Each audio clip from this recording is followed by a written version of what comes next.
ఒక team friends family and మేమందరం కలిసి సింగపూర్ వెళ్ళామన్నమాట. వెళ్తే there my brother's friend family is close to my husband. So అలాగా ఆయన ఇంటికి వెళ్ళడమో లేకపోతే ఆయన ఆఫీస్కి ఇట్లా ఒకసారి డిన్నర్కో దేనికో వెళ్ళినప్పుడు ఆయన మరి ఆయన ఇష్టపడ్డారేమో నాకు తెలీదు. నాకు ఈ లవ్లు గివ్వులని నాకు తెలీదు. నాకు అది ఐ లవ్ యూ చెప్పడం కూడా చేత కాదు.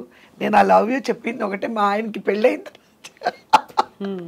అంటే I don't believe in that. నాకు ఎవరినో చూసి ప్రేమించేయాలి ఆ ప్రేమ అని ఎప్పుడు ఫోకస్ ఎలా ఉండేది అని అంటే, నాకు అమ్మకి నాన్నగారికి ఒక ఇల్లు కొనాలి, తమ్ముడికి ఒక ఇల్లు కొనాలి, అక్కకు ఒక ఇల్లు కొనాలి, చెల్లికి ఒక ఇల్లు కొనాలి, అందరికీ బోల్డ్ డబ్బు సంపాదించి అందరూ కంఫర్టబుల్గా ఉండాలి ఎప్పుడు నా మైండ్ అలాగే. నా సినిమాలన్నీ 100 days ఆడాలి, నా ప్రొడ్యూసర్కి బోల్డ్ డబ్బులు రావాలి. ఎప్పుడూ నాకు ఏమంటారు, ఎంతోమంది లవ్ లెటర్స్ ఇచ్చారు నాకు షూటింగ్ టైంలోని. ఎంతోమంది ఐ లవ్ యూ చెప్పారు, ఎంతోమంది రెడ్ రోజెస్ తెచ్చి ఇచ్చారు, ఎంతోమంది లైక్ ఇంకా మా మదర్ దగ్గరకు కూడా వచ్చి మా అమ్మాయిని పెళ్లి చేసుకుంటానని ఎంతోమంది ఆర్టిస్ట్ సీనియర్ ఆర్టిస్ట్ సన్స్ వచ్చి, సీనియర్ డైరెక్టర్ సన్స్ కూడా వచ్చి. ఎవరన్నా పేరు చెప్పచ్చు కదా? వద్దండి, మా బుద్ధి పొన్నించుకోవడం కాదు కానీ ఇప్పుడు అడిగా. నేను అనేది యాక్చువల్లీ నేను గీత దాటాలని మీ చేత చెప్పించాలని కాదు, కానీ ఇప్పుడు మీరున్న స్టేజ్కి అవన్నీ స్వీట్ మెమరీస్ కిందే లెక్క. అంటే అప్పుడు నాకు తెలీదు. నాకు మీరు లవ్ లెటర్ ఇచ్చారంటే తీసి అమ్మకే ఇచ్చేదాన్ని తీసుకెళ్ళి, అమ్మ అదో అక్కడ ఎర్ర చొక్కా వేసుకున్నారే ఆయన లవ్ లెటర్ ఏదో ఇచ్చారు చదువు అనేదాన్ని అని నా పాటికి నేను వెళ్ళిపోయేదాన్ని. వాళ్ళు ఇలా ఇలా కొట్టుకునేవాళ్ళు. అమ్మ ఇంక ఈ మహాతల్లి దగ్గర మనం ఏం మాట్లాడకూడదు అని మా అమ్మ 2-3 కొట్టారు కూడా. కానీ మీ కో యాక్టర్స్ ఎవరు ఇష్టపడలేదు మిమ్మల్ని? కో ఆర్టిస్టులు నేనా? వాళ్ళు మిమ్మల్ని ఇష్టపడ్డం ఆలోచిస్తాను నేను మీరు చెప్పిన తర్వాత. కో ఆర్టిస్టులు నన్ను పెళ్లి చేసుకుంటానని అందరికీ నేను ఇష్టం. పెళ్ళి I love you I like you అటువంటిది ఎప్పుడు నాకు చెప్పలేదు. మేబీ ఏమంటారు, నన్ను చూసేసి వెంటనే మా అమ్మని గుర్తొచ్చేసి వద్దంటారు అనుకుంటారేమో. అదే అర్థమైంది. అది కాదండి, మీకు లవ్ లెటర్ ఇవ్వాలి అని నేను అనుకున్నప్పుడు బాబోయ్ పులి, రమణమ్మ, సింహం బాబోయ్ అనుకోని ఇవ్వలేదో ఏమో, మరి ఉండొచ్చు కదా. ఇచ్చిన వాళ్ళకి అమ్మ సెట్లో ఇప్పుడంటే ఇండస్ట్రీ డైల్యూటెడ్. అప్పుడు తెలుగు, తమిళ, కన్నడ, మలయాళం ఉండేది అన్నీ కోడంబాకము వడపల్లిని. So you know it is like ఒక జాయింట్ ఫ్యామిలీ లాగే అది. కరెక్ట్, అవును. సో కాబట్టి ఆ ఇష్యూ రాలేదు. ఎక్కడో మాత్రం ఎవరో ఒక పేపర్లో నాకు రజనీకాంత్కి పెళ్ళయిందని సార్ ఒక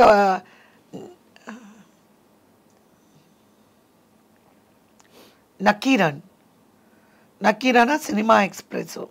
నాకు తమిళ్ పేపర్స్ బుక్స్ నేను చదవను. మీకు రజనీకాంత్ గారికి పెళ్ళైందని రాశారు?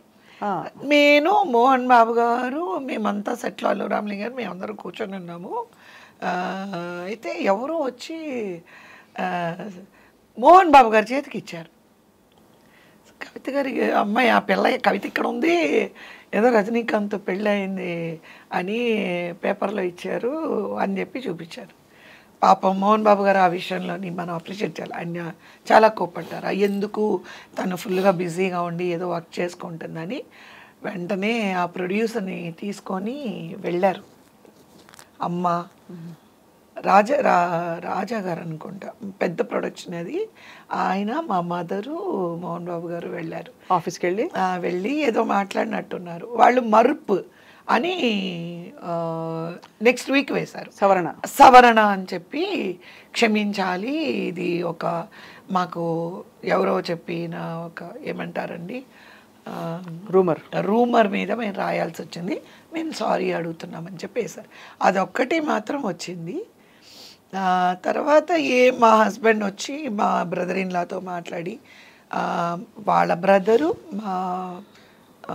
సిస్టర్ ఇన్లా అంటే వాళ్ళ సిస్టర్ వాళ్ళు వచ్చి మాట్లాడి అంతే ఓకే చేసుకున్నారు. ఇంకా తర్వాత సినిమా కెరీర్ కంటిన్యూ అప్పటికి నా చేతిలో 18 మూవీస్ ఉన్నాయండి, 18 సినిమాలు ఉన్నాయి హీరోయిన్గా. ఓకే అన్నారా?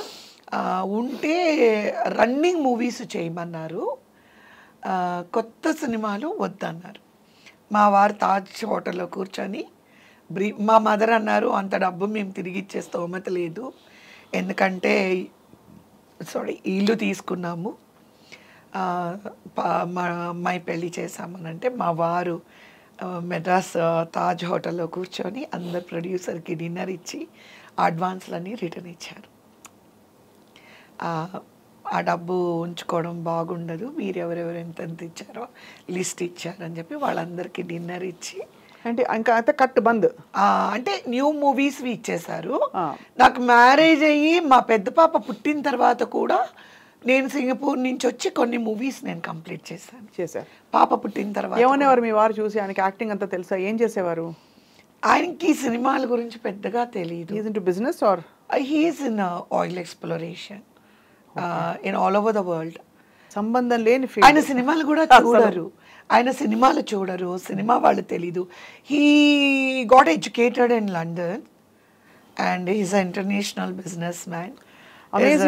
He's oil exploration businessman in 11 countries, in Houston, Abu Dhabi, and then Malaysia, Singapore, Indonesia, Philippines, South Korea, Mumbai, and Narsapuram, in Rajahmundry, Pondicherry. So all these places in Houston, he's having his own oil rig operations. So is basically ఆయన ఒక సముద్రం లాగా, అంటే ఆయన earnings like my earnings like ఆవగించంత. ఓహో, he was very well to do and well settled. అంటే నేను అనేది like what I struggle for 60 days for earnings he will spend in 1 day. ఓహో, 60 రోజులు నేను హీరోయిన్గా యాక్ట్ చేస్తే నేను ఎంత సంపాదిస్తానో ఆయన ఒక రోజులో ఖర్చు పెడతారు. కానీ మీ డబ్బులు మీవే కదా?